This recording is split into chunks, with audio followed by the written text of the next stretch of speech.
খুলনা সদর থানার সাবেক ওসি হাসান আল মামুনকে কারাগারে পাঠানো হয়েছে। 15 জুন রবিবার আদালতে আত্মসমর্পণ করে জামিনের আবেদন করেন তিনি।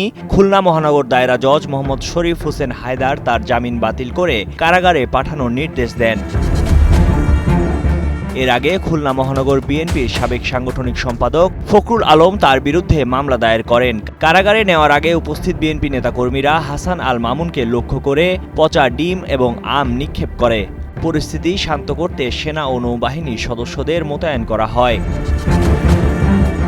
2022 সালের 5 জানুয়ারি কেডি ঘোষ রোডের দলীয় কার্যালয়ের সামনে বিএনপির সমাবেশে লাঠিচার্জ করে পুলিশ। এ সময় তৎকালীন ওসি হাসান আল মামুন নিজেই ফখরুল আলমকে মারপিট করেন। লাঠির আঘাতে ফখরুল আলমের একটি চোখ নষ্ট হয়ে যায়। এ ঘটনায় 2024 সালের 19 আগস্ট হাসান আল মামুনের বিরুদ্ধে নির্যাতন ও হত্যা চেষ্টার অভিযোগে আদালতে মামলা করেন বিএনপি নেতা ফখরুল। টানা সপ্তমবারের মতো বেস্ট টিস্যু পেপার ব্র্যান্ড হিসেবে স্বীকৃতি পেয়েছে বসুন্ধরা টিস্যু। পরামর্শ দেওয়া হয় ইমিডিয়েট দেশের বাইরে অথবা ঢাকায় অন্তত নিয়ে যাওয়া। আমি ঢাকায় যে চিকিৎসা নিই, অপারেশন হয়, আমার চোখের মুড়িটা ফেটে গেছিল, আমার নার্ভগুলোর বেশিরভাগ নার্ভ আজকে অকেটে হয়ে গেছে, আমি চোখে সম্পূর্ণভাবে চোখে দেখতে পাই না। আমি এরপর দেশের বাইরে সম্পূর্ণ কলকাতায় যাই এবং সেখানে চিকিৎসা নেয়। আমার টেস্টের মাধ্যমে আমাকে জানানো হয় যে এই চোখ আপনাদের ভালো হবে না। আমি বলি যে আমার প্রচণ্ড ব্যথা, মাথা আমি শুনতে পারি না, জোরে কথা বলতে পারি না। তারা আমাকে বলে এই অবস্থায় আপনাকে এই চোখে আগামী দিন এই ব্যথা নিয়েই আপনার যাপন করতে হবে।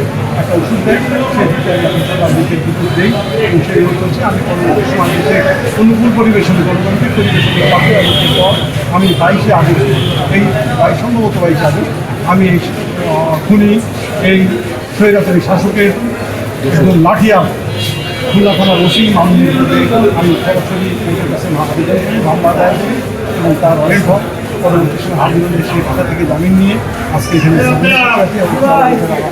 নির্দেশে আমরা আজকে এখানে আসছিলাম বাদী হিসাবে। 2022 সালে আমাদের মহানগরের একটা কর্মসূচি ছিল মানববন্ধন বিএনপি। সেখানে ওসি হাসান মামুন খুলনা থানা 3 বছর খুলনায় থেকে ব্যাপক নীতিগহরিত কাজ করেছে। যে শপথ নিয়ে যে চাকরিতে গেছে সেই শপথ ভঙ্গ করে বিএনপি দেখলে সে পিটার। এই মামলার বাদী জনাব ফখরুল ইসলাম সাহেব আমাদের মহানগর বিএনপির সাংগঠনিক সম্পাদক, যুব দলের সাবেক মহানগরের সভাপতিও ছিলেন। ওনার আঘাত করে বাম চোখটা চিরতরের জন্য নষ্ট হয়ে গেছে। এখন মামলা করেছেন উনি, আসামি সারেন্ডার করেছে জামিনের জন্য।